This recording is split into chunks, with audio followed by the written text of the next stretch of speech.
Hello everyone, welcome back to Let's Play Final Fantasy VII. We're gonna cross the ocean to the new continent, and if you've ever played an RPG before, you know when those words are said, it's like, oh man, this is it. You know, it's like, I know Final Fantasy V had the new continent, kind of.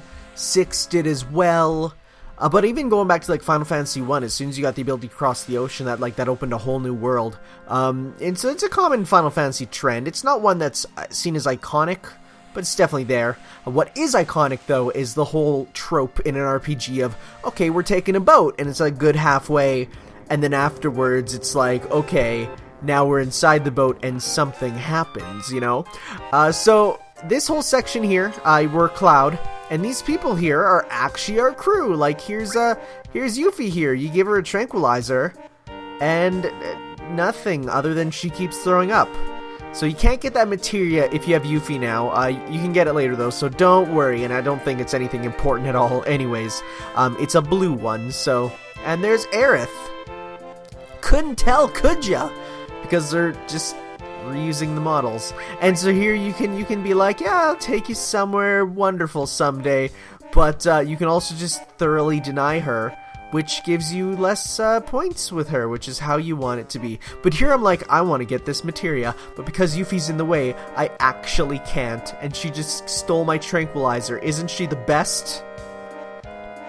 But that guy's just a sailor. He just wants to show the president how good he is. Be a good sailor. Did sailors actually wear like these uniforms? I've seen it only ever in fiction. Is that a real thing, you know?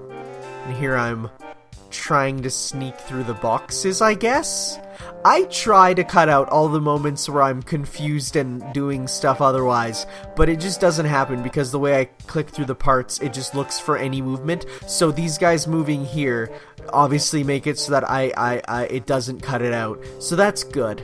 That's fine. I mean, I have to leave this in, otherwise this will just be a very, very short part, because I do end up cutting a good... How long? Like 8 minutes where I'm actually super lost? Because you'd think you're on a boat. This shouldn't be that tough, right? Well, actually it gets to be because of reasons which you'll see. Or you won't really see because I cut him out. And this kid says seaman's gotta have some umph. I say that something's missing from everything, and he gives me some items, thank God. So you can buy stuff from this guy, which is good considering, you know, you can't really... You could technically be in a place in this game where, like, at this point where you're entirely lost, and I look up at this sailor up here, and I'm like, what is he doing? What's that little jig? Look at him go. Look at that dance. We'll learn why he's doing that in a second, and it's actually the greatest thing ever. But first, so you can, when you click on it, you can, when I say click on it, I mean the touchpad, obviously. You can go up here and take a look at the, ladders and stuff, and Tifa's in the costume and you can't really tell. I'm sure they can't tell either for some reason. Are there female soldiers? I don't think that's really addressed. I'm sure it is in some supplementary materials, but obviously we don't have those here. I need to find out what the heck's up with this dude though, as we climb up the ladder. Ladders are a bit awkward because you have to press X to get onto them. It's me, Red 13. It's the dog trying to there it is. There's the tail. Look at that wonderful blocking they did. It's so good. What a good comedic moment, you know? Like that obviously spawned when he did that, you know. Otherwise you would have seen it otherwise, but it's so good. That's something. That's another one of those things where it's like, is that gonna be in the remake? I feel like it should be, because it's just so comedic. So at this point, I get super lost. What you can do is go to the left here and talk to Barrett. And, you know, you probably want to see him because he's kind of important. Also, this person's actually surprisingly hard to get around. Like, you have to sort of... You can get around them, but it's tough. So I thought I couldn't because they weren't moving to let me in. So I actually end up running around many places looking to find it, but don't worry, I go where I have to eventually, and I'm like, oh, can I get into here? But this guy's like, hey, get to work. You know, because everyone's on the ship and we're a soldier who... I don't know what our work would be on this cargo ship. I mean, really. I hate the phrase get to work, because if you don't have work, it's like, okay, so am I doing work just for work's sake? You know, like, let's rearrange the boxes some more, even though they're already arranged, and it's fine. We just gotta kind of wait while we're at sea, you know? But, you know, at this point, I'm just entirely lost, because I didn't think I could go over there, but now I went over here, and that was a good 8 minutes I cut out. I'm talking to Barrett, and Barrett says the one thing, but you need to talk to him for a second time. And I couldn't get him to do the second line, because I forgot about it. Also, I love his sailor outfit. He looks like a Stay Puft Marshmallow Man, and I need him to, I need that costume in the remake to be used always, because it's adorable. Little Seaman outfit. But there's apparently a stowaway. And is it us? Who could it be? I sure hope it ain't some man in a black cape. Oh, also, goodbye music. A little scary. Also, here's all the warriors. They come out. But, yeah, no, as soon as the music stops, you're like, oh, jeez. Oh, no. Is it Sephiroth? And, yeah, even Barrett's like, there is a good level of intrigue and mystery to how this game goes, you know? Yuffie's just bugging out. So pick your team you want for your boss. It's kind of a good idea to grab, you know, really anybody. Aerith is a good choice always, because she is the primo healer with her limit break and stuff. I guess, really, it's all personal preference, you know? I think there's only one party member who we get later who you should probably actively avoid. But otherwise, it's like, just pick whoever. What I like to try and do is make it so that I pick the characters who are the least leveled and try to balance them out with levels so that, you know, so that there's that at least. I mean, Cloud's always going to be the highest level because of how it goes. But, you know, we'll give some materia. And I leave this in just because I could show, like, my thing I go into the battle with. My loadout, you could say, if you're one of those Call of Duty men. So it would be a good idea to give both healing magic to, because healing magic is good with Aerith because she's naturally better at it, but also make sure you have some physical, like not physical, but damaging ones, because of course she can't otherwise do damage. So like, you know, give her the summon stuff, because it's basically meant for her. Yeah, Aerith as a summoner is a totally good option. And I put on the enemy skill, even though at this point I have no enemy skills, which kind of sucks. And also, I'm so dumb because I'm not going down and seeing I have more materia down there. I think I do have some on some other characters, which sucks, because, you know, it would be nice if I could try to get them a little more balanced, but, oh well. The way the materia never actually sorts is a strange choice. It goes into your thing where, like, wherever it would go, like, kind of all willy-nilly, so... Like, I can just throw on Sense and there's no real reason to not. And, like, you might as well throw, like, say, the Chocobo thing on because, hey, that's 1 plus luck, you know? Also, we got the Atomic Scissors for him, which we'll be able to see right away. I don't know if I got something new for Aerith. I think I don't try, which is fine. That's how you do it. You know, I mean, I don't use Aerith as much, but she's good. Again, it is a lot of personal preference, and what the preference really comes down to is... on limits, for sure, you know, like Aeriths are really good because that's how you get the healing, and I like that, though nowhere near as customizable as my personal favorite Final Fantasy, which is Final Fantasy V, which is, easily one of my favorite RPGs ever for the sheer fact of how customizable it is, but while still having enough personality, to... Also, I made a terrible mistake doing that because Yuffie here. Oh, I needed to take the materia off of Yuffie. No, I didn't. Right, I was going to say she sells the stuff, but no, it's not true.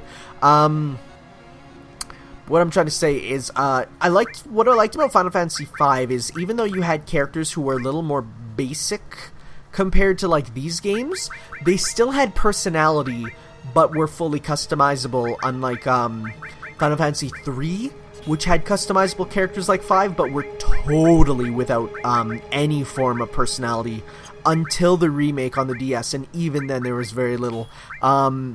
So, I don't know. 5 is my favorite. I was actually really wanting to, for a long time, do a playthrough of Final Fantasy V, mostly because it's an underdog in my eyes, but then I realized I need to record these videos for someone else anyways, and I might as well. You know, it's fun to talk about me talking about a major game this way. You know, like, it's a famous game. It's Final Fantasy VII. It's, for many people, it's the Final Fantasy. You know, this is the one. Heck, Clouds in Smash Bros, which still blows my mind, and every time I say it, I get chills down my spine, because I'm like, that's not a thing that I ever thought would happen. I was one of those guys online vehemently saying Cloud will never be in Smash Bros. And I was almost true. It was almost close, because in talks with Square Enix, originally it was asked for Geno, and they said no. And just, you can use Geno as a costume. Also, the dude's dead there. Hooray.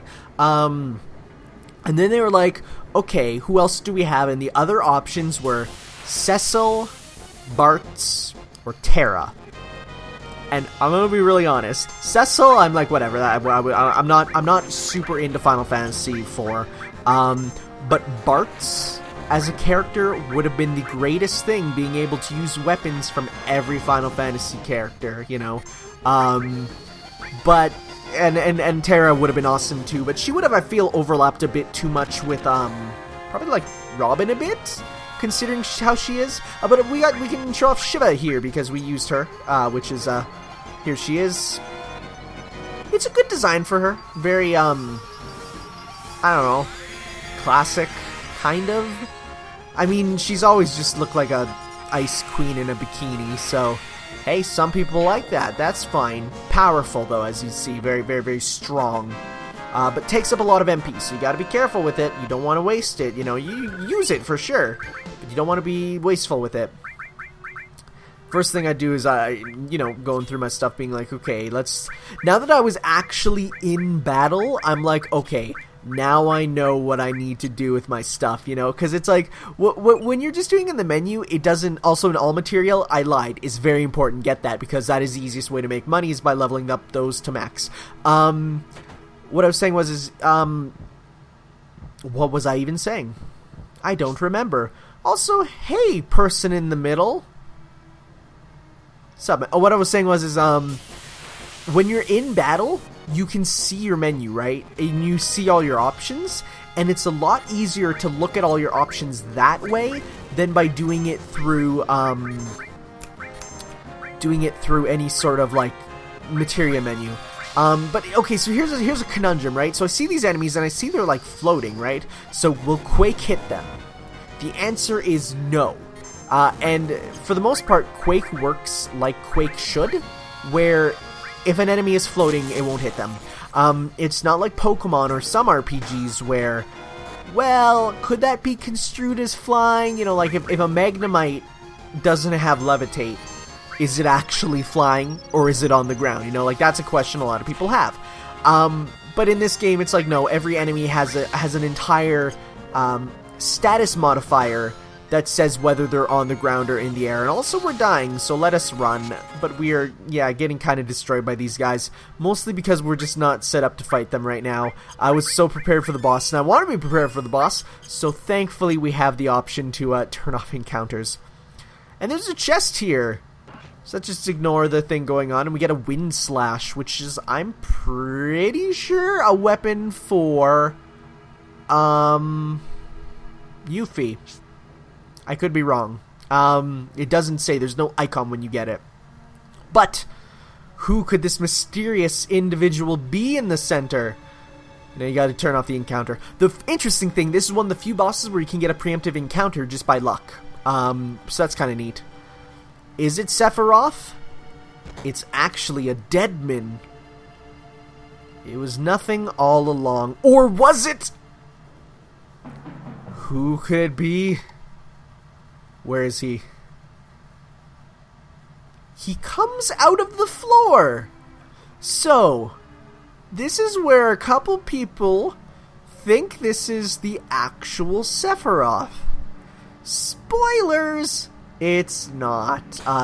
As you will see here, he flew up turned into a tentacle, and this is what he was. He did not drop it. A lot of people think that he drops this and you fight it.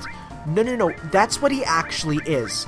Basically, you're fighting one piece of Jenova. This is Jenova birth, you know. Again, we're going into the whole religious overtones and stuff. This represents, you know, like birth, you know, and later on you probably think, well, what's after birth? Well, you know, there's life, and what's after life? Death, and what's after death? You know, like, you can sort of see where I'm going, right? It has no MP, so you can't sap its MP, but it actually does have MP.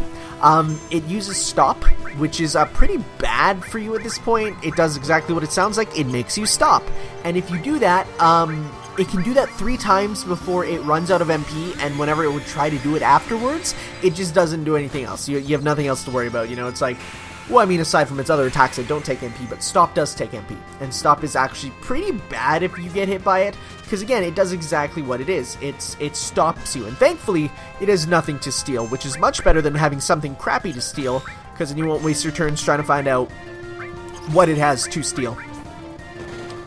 But I didn't find this boss to be too bad. I mean, aside from the fact that Cloud is still stopped and it's annoying that one of your party members just gets like put out of commission for a bit. It's a creepy looking boss though.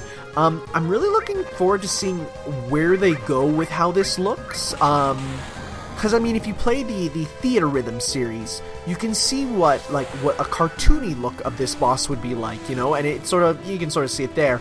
But are they going to go for the HD remake and go full Resident Evil style and make it look like a big ol' actually super scary monster or something? You know, like, it's interesting to look at, like, is that all flesh? What is that, you know? So, that's one of the reasons I'm really excited for the remake, is just seeing what they do with the monster designs, because there's some creative designs in here that you just might not be used to, you know? So, but otherwise, really, it's just wail on him, and you should be good. I love how I have, like, characters healing each other, which is always fun.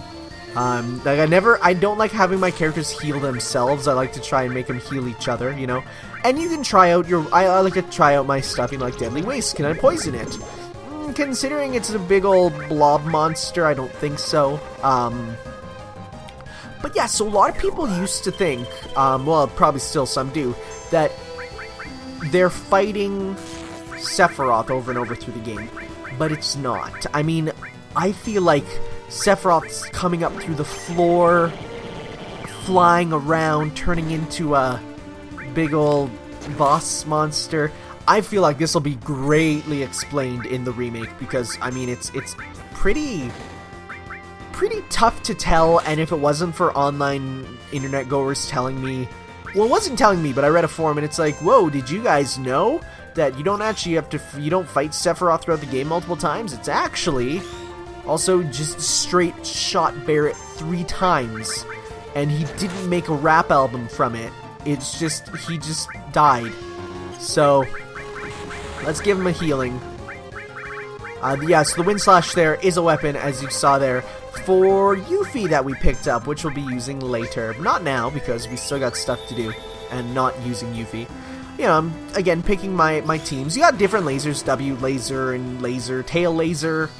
That's mostly what it consists of, is lasers, which, hey, that's an idea for a boss. I think later on versions have much more variety, but for the most part, this is just kind of an introductory sort of, what would you call this, like a resource management boss, where you just gotta try and keep not dying, you know. Gas is one attack that sucks, because doesn't this give a status ailment? It doesn't, it just did, oh no, yeah, I think, no it doesn't, I'm sorry.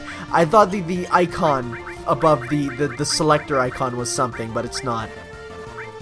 This is the third stop, and I paused for a sec because I didn't want to pause. What I want to do is I wanted to just see what these all do to make sure I can use something. It's still strange that is like an option to have the descriptions on.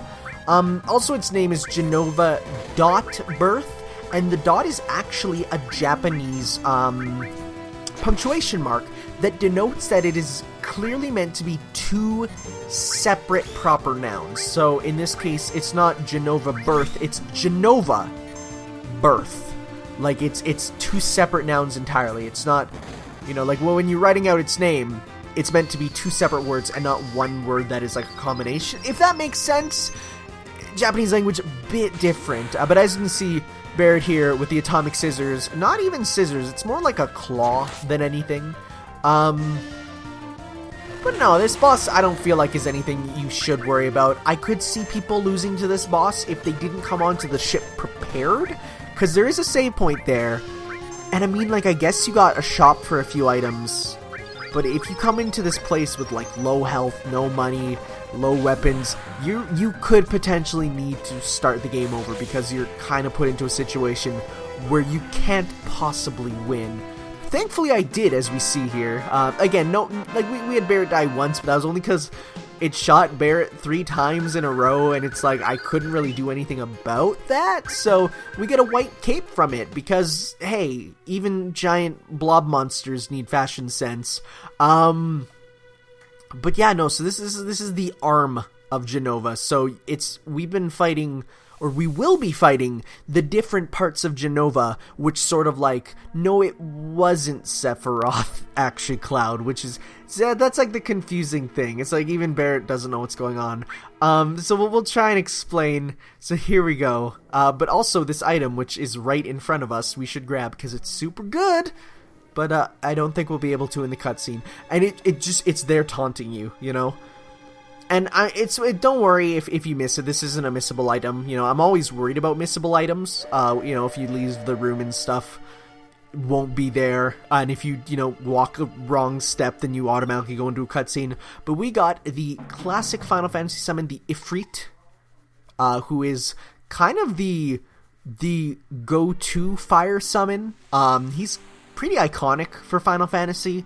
A lot of people are surprised to learn that like a lot of the summons in Final Fantasy are all based on other religions' deities and stuff. So the Ifrit comes from Arabian tales and stuff.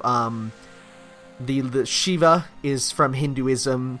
I'm pretty sure what's his face, the electric guy, whose name is totally not in my head. Ramu. I'm pretty sure Ramu is not, or Rama, as some people call him, but I call him Ramu. I'm pretty sure he's original, because I've never heard of him before, but we'll have to see. But we're in the next town, and he did look cute in it. We're in Costa del Sol, which is like the, also Sailor Suit for Pajamas. No. And yeah, we're gonna recommend him to do it for sure. Don't keep your mind on Sephiroth. Recommend him to do it. I'm like, oh god, does that change relationship values? And it does. You want to say yes. You look like a bear wearing a marshmallow. That's adorable, Cloud. That's so cute. That happens. Oh, I guess he does like it. He likes it. It's comfortable. Puff Puff, which is I think him laughing, but no, because it's his nose drying from the heat. So Costa del Sol is the tropical resort sort of area, which I love in games because I live in a place nowhere near a tropical resort. So depending on the characters that you take with you, the other ones will run away. Yuffie actually becomes the salesperson, which is great. She becomes the salesperson for one of the shops. And if you don't have her, then nothing happens here. But yeah, so it's you know, and this guy's like, whatever, stowaways, it's fine. Look at Red 13 though, he's crawling. Look at this character. So much character and movements put into it. So yeah, it's like this whole area is kind of a big, not really a hub, but it's one of these places where you just can come in and you're sort of recommended to walk around everywhere and talk to everyone and get views on the world, get views on the characters, and it's nice. You could rush out of it and never come back, really. But it's definitely a good idea to, you know, try and get some character from it. Also, derpy helicopter landing and scaling, as we can see here. It's a bit awkward looking as it's trying to land. Also the scaling. I mean, we've seen this helicopter many times, but it still looks a bit awkward. And I get they're trying to make Rufus and Heidegger into these really big villains, but honestly, man, I don't feel it, you know? I don't feel like they're these big villains. I feel like at this point, I guess it's maybe because I know Sephiroth is the big true villain, that like they're not scary, you know, like I don't feel threatened by them at all. I mean, also Rufus's fight at the beginning was fairly easy. I mean, of course he's gonna have another bag of tricks later, but like, I don't know, at this point I don't feel any threatening from them, which I think is for the best. You know, I'd rather have a sort of goofy thing than one goofy, one serious than two serious, you know, because once you have multiple serious opponents and stuff all on different sides, then it comes down to drama, and these guys are just kind of like you know, they're jokey, they're fine. I mean, you won't get any comedy out of Sephiroth, I'll give you that, you know.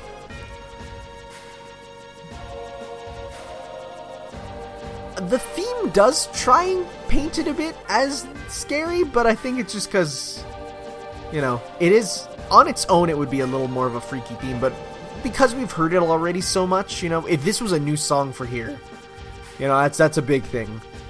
The where songs are used depicting the mood of it, and also Heidegger, calm down, man. We get it. You're just a very short man with very short temper. Thankfully, he didn't punch the woman, because that would be very rude. She's just enjoying life on the plane of a seaplane. Which I think seaplanes are a real thing. This is just a really long cutscene, though, for what amounts to not a lot of anything. But here we are, Costa del Sol, which is a really just lovely looking, realistic, like in terms of like, I've been to Mexico a couple times, and I know it's not meant to exactly be Mexico, but it's very similar. And this looks like a place that you can, you know, this guy's like, whatever, steal my stuff. Definitely looks like a place that you can go to in real life, which those are my favorite types of places in games, are places I can look at and be like, this is a place that could exist in our world, you know? That's why I really love Super Mario Sunshine, because it's just like, everywhere in that game, it just looks real, you know? So this lady's asking for a board, so that's fine. There's a lot of needless dialogue, but that's fine. It's world building and stuff. Because I remember back in the day, I was always thinking that every single room, every single thing said in an RPG needs to be important for the main plot and everything, but it really doesn't. It's a lot of needed stuff for... So there's Yuffie there. She's running the materia shop. A lot of it is just necessary for building and making the world immersive, because in real life there's things that don't make sense, that aren't needed, you know? Just a big difference, you know, between ways of looking at games, you know? But at the beach, can you believe it that there's a girl in a bikini there? But Hojo is here, just like chilling on the beach. It's so weird. Like, he's just there. This guy who really threatened to kill a lot of us is just doing nothing now. But that's about it for this part, because next time, actually at this point I was like recording for like an hour and a half, and I'm like, oh, I need to go. You know, so I just ran outside and saved. But next time we'll be going on for some more stuff in Costa del Sol, going outside of Costa del Sol to wherever else, and continuing on our journey. So I will see you all guys next time for some more Final Fantasy VII. Ciao.